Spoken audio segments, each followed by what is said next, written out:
चलिए, last class में हम डील कर रहे थे हाइपर कॉन्जुकेशन।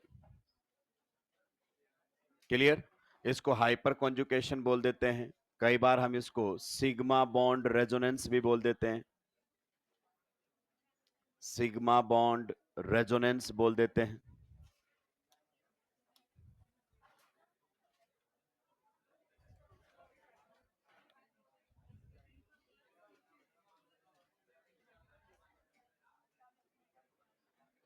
कई बार हम इसको नो बॉन्ड रेजोनेंस बोल देते हैं।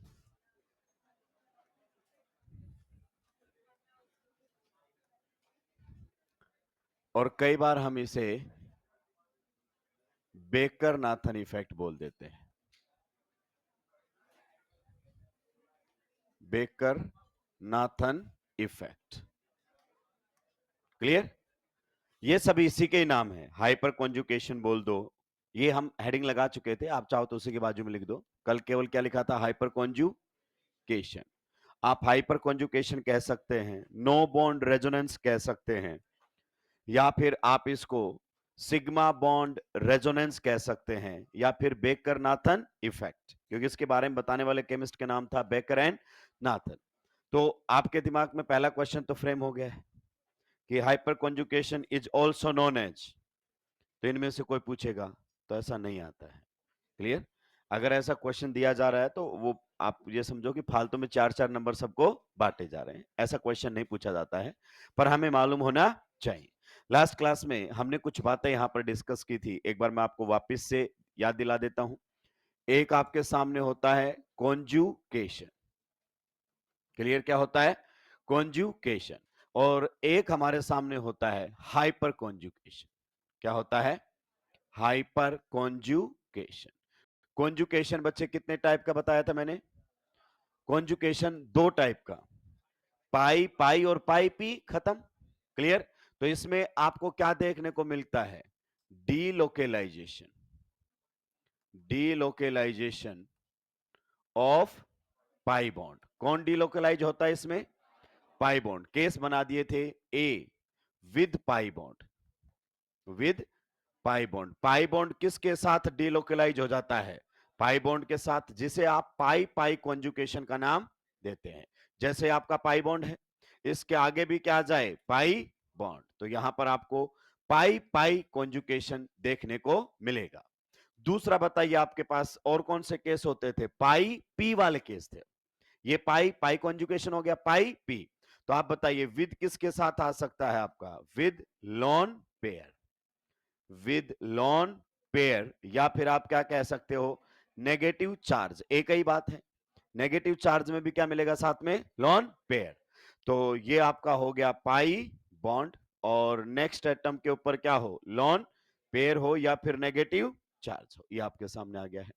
सी केस बताइए आपका कौन सा रहेगा? विद, अगर अपन बात करें with vacant orbit. With vacant orbital. तो इसमें आपका आ गया था कौन से वाला? पाई बॉन्ड से नेक्स्ट एटम पर कैसा चार्ज था? Positive charge. तो ये पाई पी कॉन्जुकेशन का दूसरा है। और नेक्स्ट अगर अपन बात करना चाहें तो विद, आपका अगर अपन बात करना चाहें with half filled P orbital. With half filled P orbital, यानी कि कौन से वाली कंडीशन है ये? रेडिकल वाली। With half filled P orbital. Clear? तो ये आपके सामने रहेगा, पाई बॉन्ड से नेक्स्ट एटम पर क्या आ जाए? रेडिकल। तो ये वही केसेस हैं। देखो, ये पाई पाई कॉन्जुकेशन है, ये तीनों के तीनों कौन से केस हो गए बताओ? पाई पी। हाइपर कॉन्जुकेशन में your pi bond will be replaced by sigma, खत्म। एंड सिग्मा, हर कोई सिग्मा नहीं, कार्बन हाइड्रोजन का सिग्मा बॉन्ड। और ये वाला केस उसमें नहीं आता है। क्यों नहीं आता है? आपको बताया जाएगा। तो हाइपर कॉन्जुकेशन में अगर कोई हमसे पूछे तो ये रहेगा delocalisation. Delocalisation of sigma bond. बताइए कौन सा सिग्मा बॉन्ड होगा? कार्बन एंड हाइड्रोजन का आपका सिग्मा बॉन्ड होगा। सबसे पहला केस वही आएगा, with pi bond. With pi bond के साथ ही आपका डीलोकलाइज होता हुआ दिखाई देगा। अभी सभी वापस बोर्ड पर देखेंगे क्योंकि आप पढ़ चुके हो। ये carbon hydrogen sigma bond, clear. यहां पर बाकी कौन दो लगे हैं से कोई फर्क नहीं पड़ता। अगर इसके आगे क्या जाता है आपका pi bond, so you will find there will be hyperconjugation. जैसे यहां पर आपका पाई पाई कॉन्जुगेशन में है, एग्जैक्टली वैसे ही यहां पर आपका सिग्मा एंड पाई कॉन्जुगेशन है। तो हाइपर कॉन्जुगेशन में पाई बॉन्ड की जगह सिग्मा बॉन्ड ले लेता है। यहां पर ये सारी देखो, ये कौन सा है पाई, ये कौन सा है, ये भी कौन सा है, और ये भी कौन सा है। इस पाई की जगह सिग्मा आ जाएगा। कौन सा सिग्मा, कार्बन और हाइड्रोजन का सिग्मा। इसको कई बार हम अल्फा कार्बन भी बोल देते हैं। कार्बन कार्बन डबल बॉन्ड से नेक्स्ट कार्बन अल्फा। नेक्स्ट अगर अपन बात करना चाहें तो हमारे सामने आ जाएगा with vacant P orbital, with vacant P orbital. ठीक है, तो ये आपका कौन सा बॉन्ड हो गया है, सी एच बॉन्ड। एटलीस्ट एक सी एच बॉन्ड तो यहां पर होना ही चाहिए। नेक्स्ट अगर अपन बात करें वैकेंट पी ऑर्बिटल, मतलब यहां पर क्या आ जाएगा, कार्बोकेटायन। तो ये आपको हाइपर कॉन्जुगेशन देखने को मिलेगा कार्बोकेटायन के अंदर। नेक्स्ट केस अगर अपन बात करना चाहें तो विद आपका रहेगा किसके साथ, half filled P orbital. Half filled P orbital के केस में भी आपको देखने को मिलेगा। तो सी एच बॉन्ड से नेक्स्ट कार्बन पर अब क्या होना चाहिए, हाफ फिल्ड पी ऑर्बिटल। इसका मतलब कौन मिलेगा यहां पर, रेडिकल। क्लियर। इस कार्बन को आप अल्फा कार्बन, इस कार्बन को आप अल्फा कार्बन कह सकते हैं। कार्बन कार्बन डबल बॉन्ड से next carbon alpha, carbon carbon double bond से नेक्स्ट कार्बन, सॉरी, कार्बोकेटाइन से नेक्स्ट कार्बन अल्फा, रेडिकल से नेक्स्ट कार्बन अल्फा। ये आपके सामने रहेगा और इस पर कंपलसरी कंडीशन होती है कि ये कार्बन आपका sp3 होना चाहिए। हालांकि आपसे इतना ज्यादा डिटेल में कभी भी नहीं पूछेगा, तो ये कार्बन आपका sp3 होना चाहिए। आप गौर से देखिए, अगर आप देख पा रहे हो तो ये वाला जो पार्ट है ना, ये पार्ट आपका कौन है, ये पार्ट आपका एल्काइल ग्रुप है। कौन है, एल्काइल ग्रुप है। गौर से देखिए, सी एच बॉन्ड किसका, एल्काइल ग्रुप का। मतलब कार्बन हाइड्रोजन बॉन्ड ये एल्काइल ग्रुप का होना चाहिए। एल्केन्स में कार्बन की हाइब्रिडाइजेशन क्या होती है, sp3, तो उसी का तो सी एच बॉन्ड है ये। तो ये आपका एल्काइल ग्रुप है। ये भी कौन सा ग्रुप रहेगा, एल्काइल। ये भी कौन सा ग्रुप रहेगा। अब क्लियर हो गया है। रेजोनेंस और इंडक्टिव से भी आसान है हाइपर कॉन्जुगेशन, पर बच्चों को नहीं चमकता है ये, वो अलग ही लेवल पर इसको रटता है। आप देखो, आपका हाइपर कॉन्जुगेशन कौन सा ग्रुप शो करते हैं, एल्काइल ग्रुप्स। कौन से ग्रुप, कौन से ग्रुप, कब, जब वो कार्बन कार्बन डबल बॉन्ड पर हो। कब, जब वो कार्बो, कब, जब वो कार्बन, खत्म हो गया हाइपर कॉन्जुगेशन। तो आपका hyper conjugation alkyl group show करते हैं जब किससे जुड़ जाएं, कार्बन कार्बन डबल बॉन्ड से जुड़ जाएं, या फिर कार्बो, या फिर कार्बन। एनायन के केस में हाइपर कॉन्जुगेशन देखने को नहीं मिलता है। तो ये आपने नोट किया हुआ था पहले से ही, बस इसमें शायद एक तो अल्फा और sp3 लिखना बाकी है। नोट कर दीजिए एक बार। अब आपके सामने एनसीईआरटी की डेफिनेशंस आएंगी, हाइपर कॉन्जुगेशन की डेफिनेशन आएगी। अगर गलती से स्टेटमेंट में आ गई तो साफ मिलेंगे आप लोग। बताइए कौन से ग्रुप्स हाइपर कॉन्जुगेशन शो करते हैं, एल्काइल ग्रुप। कब कब शो करेगा, जब कार्बन कार्बन डबल बॉन्ड पर जुड़े, कार्बोकेटायन पर जुड़े, कार्बन फ्री रेडिकल पर जुड़े। अगर आप एक बात आंखें खोल के देखोगे ना तो इन सब में खास बात है, क्या इस कार्बन पर पी ऑर्बिटल है, पाई बॉन्ड बनाए तो पी होगा ना, क्या इस कार्बन पर, और क्या इस कार्बन पर, तो कॉमन है ना यार। यहां पर आपके पाई से आगे क्या होना चाहिए था, पी। तो बताइए यहां पर पी है कि नहीं है, तो यहां तो दो दो है, लगातार कितने चाहिए था हमें, तीन। तो पाई के आगे पी, पाई के आगे, पाई के आगे पी, पाई के आगे, पाई के आगे, और यहां सिग्मा के आगे, सिग्मा के आगे, सिग्मा के आगे, कौन सा सिग्मा, कार्बन हाइड्रोजन। बहुत सिमिलरिटी है चीजों के अंदर। तो लिखिए डेफिनेशन हाइपर कॉन्जुगेशन की। यहां पर आपके पाई से आगे क्या होना चाहिए था, पी। तो बताइए यहां पर पी है कि नहीं है, तो यहां तो दो दो है, लगातार कितने चाहिए था हमें, तीन। तो पाई के आगे पी, पाई के आगे, पाई के आगे पी, पाई के आगे, पाई के आगे, और यहां सिग्मा के आगे, सिग्मा के आगे, सिग्मा के आगे, कौन सा सिग्मा? Carbon hydrogen. बहुत सिमिलरिटी है चीजों के अंदर। तो लिखिए डेफिनेशन हाइपर कॉन्जुगेशन की।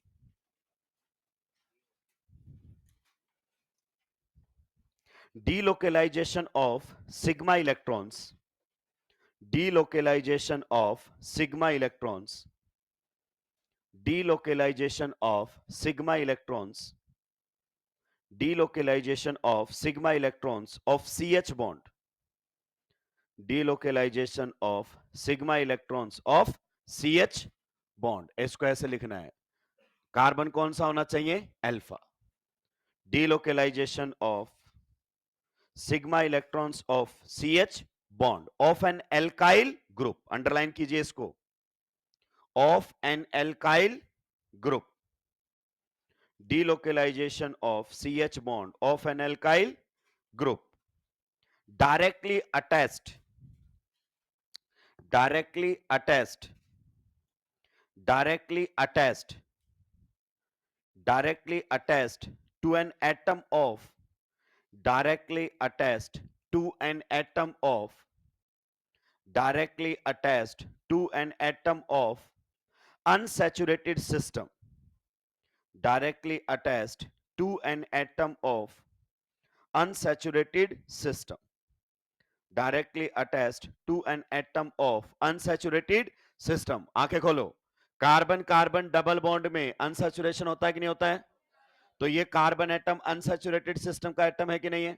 यहां पर क्या है? अनसैचु, और ये कौन सा है? अनसैचुरेटेड सिस्टम जिस पर ये कार्बन है। तो बताओ एल्काइल ग्रुप किससे जुड़ा हुआ है? उस कार्बन से जो कि अनसैचुरेटेड सिस्टम का हिस्सा है। मतलब इसके पास क्या है? पी है। ये एनसीईआरटी की लाइनें हैं, कितनी भी अंडरलाइन कर लेना, समझ नहीं पाओगे इनको कभी भी। आगे लिखेंगे इसी में ही, directly attach to an atom of unsaturated system, और टू एन एटम, और टू एन एटम, और to an atom with unsaid p orbital, or to an atom with unsaid p orbital, or to an atom with unsaid p orbital। Bracket में unsaid p को क्या बोलते हैं? Bracket में लिखो p orbital, unsaid pure p, p एक ही बात है। Two un unsaid p orbital, bracket में क्या लिख सकते हो? p orbital oblique pure p orbital, एक ही बात है। तो अब देखो डेफिनेशन सामने तो आ गई एनसीईआरटी की। कहता है एल्काइल ग्रुप या तो ऐसे सिस्टम से जुड़ जाए, या ऐसे कार्बन से जुड़ जाए जो अनसैचुरेटेड सिस्टम का हिस्सा है। तो कार्बन कार्बन डबल बॉन्ड में अनसैचुरेशन है कि नहीं है? यहां जुड़ गया। या फिर आपका एल्काइल ग्रुप ऐसा जुड़ जाए जिस एटम के पास क्या हो? p orbital. तो कार्बोकेटाइन के पास p ऑर्बिटल होता है, कार्बन फ्री रेडिकल के पास भी p ऑर्बिटल होता है, डरने की जरूरत ही नहीं है। चलिए और करके डेफिनेशन लिख दीजिए दूसरा। और hyper conjugation is a special type of resonance, ये एक प्रकार का रेजोनेंस ही है। Hyper conjugation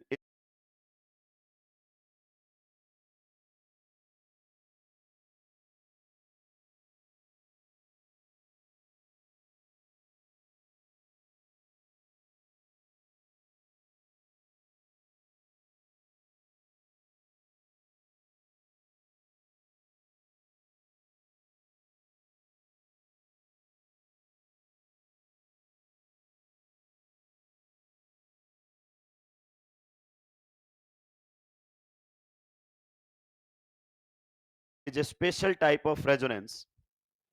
Hyperconjugation is a special type of resonance. Hyperconjugation is a special type of resonance where sigma p, where sigma p ऐसे लिखना है, where sigma p, sigma के नीचे इंडिकेट कर दो कौन सा सिग्मा है ये? Carbon hydrogen. और कौन सा carbon? Alpha carbon. where sigma p, where sigma p and sigma pi, sigma p and sigma pi, sigma कौन सा होगा बताओ? Carbon hydrogen. कौन सा carbon? Alpha carbon. where sigma p and sigma pi conjugation is observed, where sigma p and sigma pi conjugation is observed, where sigma p and sigma pi conjugation is observed. आंखें खोलो और ध्यान से सुनो, resonance में यही conjugation कौन सा था? पाई, पाई और पाई, दो कॉन्जुकेशन बताए थे ना। बस यहां पर पाई की जगह किसने ले ली है? खत्म हो गई कहानी। और सिग्मा कोई सा भी सिग्मा या कार्बन हाइड्रोजन का सिग्मा, इससे ज्यादा क्लैरिटी के साथ नहीं बता सकता भाई। एक एक चीज मैंने आपको क्लियर की है। चलिए अब इसी में आगे बढ़ते हैं। मतलब हाइपर कॉन्जुकेशन को अब हम कुछ इस प्रकार से डील कर सकते हैं। हाइपर कॉन्जुकेशन किस प्रकार से डील की जा सकती है? इस प्रकार से। हाइपर कॉन्जुकेशन में दो टाइप की कॉन्जुकेशंस आपको देखने को मिलेंगी। एक तो कौन सी कॉन्जुकेशन देखने को मिलेगी? Sigma P conjugation. आप बताइए सिग्मा पी कॉन्जुकेशन किस किस में आई थी? अभी अभी आपने देखी थी। एक तो किस में ऑब्जर्व होगी? कार्बोकेटाइन में, क्योंकि इसके पास क्या होता है? P orbital. और एक किस में ऑब्जर्व होगी? Carbon free radical. तो यहां पर ऑब्जर्व होगी कार्बन फ्री रेडिकल के अंदर भी आपको ऑब्जर्व होगी। बताइए क्या ये कार्ब एनायन के केस में ऑब्जर्व होगी? हाइपर कॉन्जुकेशन एनायन और लोन पेयर के केस में नहीं लगता है। क्यों नहीं लगता है आपको बताया जाएगा। एक तो ये आपके सामने हो गई है। दूसरा अगर अपन बात करना चाहें तो हमारे सामने आ जाएगा, बताइए कौन सा? Pi p sorry sigma pi conjugation. Next हमारे सामने रहेगा सिग्मा पाई, और हमारे लिए पाई कौन सा होना चाहिए? कार्बन कार्बन वाला। क्लियर? तो कार्बन कार्बन वाला पाई बॉन्ड एक तो आपको ये देखने को मिलेगा एल्कीन्स में। किस में देखने को मिलेगा? एल्कीन्स में देखने को मिलेगा। एक आपको देखने को मिलेगा एल्काइल बेंजीन्स में। एल्काइल बेंजीन्स में देखने को मिलेगा। कई बार हम इसको एल्काइल एरिन्स भी बोल देते हैं। एल्काइल एरिन्स, आप जानते हैं ना बेंजीन को क्या बोल दिया जाता है? एरिन। तो एल्काइल एरिन्स भी बोल दिया जाता है। इनफैक्ट ये आपको एल्काइंस में भी देखने को मिल सकता है, पर एनसीईआरटी ने डिस्कस नहीं किया है। एनसीईआरटी ने सिग्मा पाई के दो ही केस लिए हैं, एक तो एल्कीन्स और एक एल्काइल बेंजीन। और सिग्मा पी कॉन्जुकेशन के दो ही केस हैं यहां पर, एक कार्बो केटाइन और एक कार्बन फ्री रेडिकल। अब हम वन बाय वन पढ़ेंगे। सबसे पहले हम देखेंगे कि कार्बोकेटाइन के अंदर हाइपर कॉन्जुकेशन कैसे होता है। तो सबसे पहला केस हमारे सामने आ रहा है हाइपर कॉन्जुकेशन। पेन डाउन रहेंगे आपके। हाइपर कॉन्जुकेशन इन इन कार्बोकेटाइन। हाइपर कॉन्जुकेशन इन कार्बोकेटाइन। आइए अगर हम रेजोनेंस पूछें आपसे कार्बोकेटाइन में, तो बताइए कार्बोकेटाइन में रेजोनेंस कैसे होता था? पाई बॉन्ड से नेक्स्ट एटम पर पॉजिटिव। एग्जैक्टली पहले मैं पूरा हाइपर रेजोनेंस से लिंक कर दूंगा, क्योंकि ये एक स्पेशल टाइप का रेजोनेंस है जहां पाई की जगह सिग्मा ले लेता है। और सिग्मा भी कौन सा? कार्बन हाइड्रोजन का sigma bond, alpha carbon. Clear? आइए अगर मैं आपसे पूछना चाहूं दोस्तों, सभी का ध्यान इधर होना चाहिए। बताइए क्या यहां पर आपको रेजोनेंस देखने को मिलेगा? तो हम जानते हैं कौन सा है ये बताइए। पाई पी कॉन्जुकेशन है। पाई बॉन्ड से नेक्स्ट एटम पर क्या आ गया है? आप जानते हैं अगर मैं इसको ऐसे लिख दूं, ये हमारे सामने है। क्लियर? इस प्रकार से लिख दूं। दोस्तों आप बताइए इन दोनों के बीच में क्या है? अरे बोलो ना क्या है? तो दो पी लगातार आ चुके हैं, और कार्बोकेटाइन के पास भी क्या है? लगातार कितने पैरेलल पी ऑर्बिटल हो गए? तो हो गया रेजोनेंस। कॉन्जुकेशन हो गया मतलब रेजोनेंस। अब बस क्या करना है, इस पाई की जगह क्या रख देना है? सिग्मा। मान लीजिए अगर अपन बात करें, सभी लोग इधर ध्यान से सुनेंगे। ये हमारे सामने है कार्बोकेटाइन। क्लियर? इससे आगे है एल्काइल ग्रुप। अल्काइल ग्रुप में अपन CH3 ले ले, तो यहां पर हमारे सामने कौन है? CH3। इस प्रकार से हाइड्रोजन लगा होगा। यहां पर भी अगर अपन बात करना चाहें, हाइड्रोजन होगा। यहां पर भी आपका कौन होगा? हाइड्रोजन। मिथाइल ग्रुप ले लिया है, तो ये आपका है हाइड्रोजन। बताइए इस कार्बन की हाइब्रिडाइजेशन स्टेट क्या है? sp3। पक्का? यानी कि ये कौन सा आपका हाइब्रिड ऑर्बिटल होगा? sp3। और हाइड्रोजन का कौन सा होगा बताओ? 1s। तो ये आपके सामने पाई की जगह किसने ले ली है? सिग्मा। आप बताइए क्या इस कार्बोकेटाइन के ऊपर एक वैकेंट पी ऑर्बिटल है? यहां पर आपके ये तीनों pi orbitals, sorry p orbitals interact करते हुए दिखाई देंगे। ये इस प्रकार से आपके हाइब्रिड बनाते तो ऐसा ही तो बनाते हो। तो यहां पर लगातार 3 पैरेलल पी ऑर्बिटल है। यहां पर ये पी तो है, लेकिन ये पाई बॉन्ड के ऑर्बिटल नहीं है, ये किसके हैं? सिग्मा। अब इधर ध्यान दीजिए, यहां पर अगर अपन बात करें तो ये तीनों पी ऑर्बिटल परफेक्टली पैरेलल है, क्योंकि इसकी हाइब्रिडाइजेशन sp2, इसकी हाइब्रिडाइजेशन, इसकी हाइब्रिडाइजेशन, अगर एटम्स एक ही प्लेन में है तो पी ऑर्बिटल्स पैरेलल है। लेकिन दोस्त ये कैसा है? sp3, और ये कैसा है? तो ये जो आपका सिग्मा है और ये जो आपका पी है, ये परफेक्टली पैरेलल नहीं है। आप जानते हैं इसकी ज्योमेट्री ट्राइगोनल प्लेनर और इसकी टेट्राहेड्रल, तो ये परफेक्टली प्लेनर नहीं है, पर ये नॉन पैरेलल साइड से ओवरलैप करता है। क्या करता है? नॉन पैरेलल साइड से, मतलब ये जो आपका सिग्मा बॉन्ड के ऑर्बिटल्स हैं, ये इस वैकेंट पी के साथ नॉन पैरेलल साइड से ओवरलैप करने की कोशिश करता है, और इसी का ही नाम है हाइपर कॉन्जुगेशन। आप बताइए ये कौन सा कार्बन है बच्चा? अल्फा। अल्फा पर ये सी एच बॉन्ड मैंने इस तरीके से बनाया है। अल्फा पर ये भी कैसा बॉन्ड है? सी एच, और ये भी कैसा है? C H. अब मुद्दा यह है कि अगर अल्फा कार्बन पर 3 सी एच बॉन्ड है तो क्या तीनों सी एच बॉन्ड हाइपर करेंगे? तो जवाब है हाँ, तीनों सी एच बॉन्ड हाइपर। कैसे हाइपर करेंगे? अभी आप बताओ, इस पी के थोड़ा सा ये वाला है नॉन पैरेलल साइड से, आप बताइए क्या इस सिग्मा बॉन्ड पर रोटेशन हो सकता है कि नहीं हो सकता है? तो थोड़ी देर बाद घूम के ये वाला एच यहां पर आ जाएगा, फिर घूम के ये वाला एच यहां पर आ जाएगा, तो घूम घूम के तीनों सी एच बॉन्ड इस पी ऑर्बिटल के साथ ओवरलैप कर सकते हैं। यानी कि क्या है हमारे पास रिजल्ट? कि अल्फा कार्बन पर जितने भी सी एच बॉन्ड हैं वो सब हाइपर कॉन्जुगेशन में पार्टिसिपेट कर सकते हैं। This is the reality.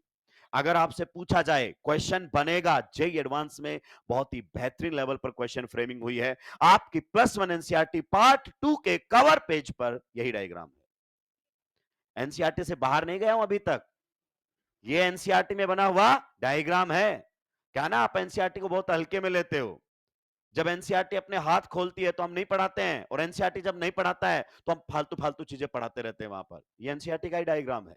तो अगर आपसे पूछे जाए कि कौन कौन से ऑर्बिटल यहां पर ओवरलैप कर रहे हैं, तो बताइए सिग्मा। आपका सिग्मा कैसा है? कितने इलेक्ट्रॉन है सिग्मा में? 2। तो सिग्मा तो कैसा है? फील्ड। ये तो है फील्ड क्योंकि इसमें तो बॉन्ड बना हुआ है। और आपका पी कैसा है? वैकेंट। तो यहां पर आपका कैसा है? वैकेंट पी ऑर्बिटल आपस में क्या कर रहे हैं? ओवरलैप। तो ये क्वेश्चन पूछा जा चुका है कि कार्बोकेटाइन में जब हाइपर कॉन्जुगेशन होता है तो कौन से ऑर्बिटल्स ओवरलैप करते हैं? ये कौन सा है? C H. सी एच का सिग्मा, सिग्मा कैसा है? फील्ड, 2 इलेक्ट्रॉन्स है इसके अंदर। और ये कैसा है? वैकेंट। तो sigma field and vacant P orbitals आपस में क्या करते हैं? ओवरलैप करते हैं इसके अंदर। This is the reality. Clear? ये आपकी रियलिटी है। ये परफेक्ट कॉन्जुगेशन नहीं हो पाया है, कारण क्योंकि ये ऑर्बिटल और ये ऑर्बिटल परफेक्टली पैरेलल। ये आप देखो, ये तो यू है और ये आपका यू है, तो नॉन पैरेलल साइड से ये ओवरलैप करने की कोशिश कर रहा है। तो परफेक्टली यहां पर आपका जो है वो कॉन्जुगेशन नहीं हो पाता। जिस तरीके का कॉन्जुगेशन रेजोनेंस में होता है वैसा हाइपर में नहीं होता, क्योंकि यहां पर ऑर्बिटल्स परफेक्टली पैरेलल हैं, पर यहां पर परफेक्टली पैरेलल, इसीलिए रेजोनेंस डोमिनेट करता है नॉर्मली किसके ऊपर? Hyperconjugation. यानी कि रेजोनेंस में डीलोकलाइजेशन बेटर होता है as compare to hyperconjugation. इसीलिए आप सबसे पहले रेजोनेंस चेक करते हैं, उसके बाद हाइपर चेक करते हैं। पहले यहां तक छापेंगे फिर आगे बढ़ूंगा।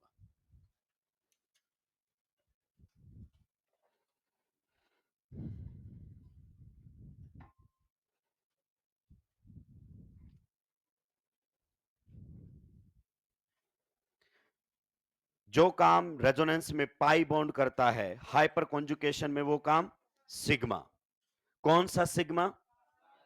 कार्बन हाइड्रोजन का सिग्मा। कौन सा कार्बन? Alpha carbon. केटाइन से नेक्स्ट, डबल बॉन्ड से नेक्स्ट, रेडिकल से नेक्स्ट।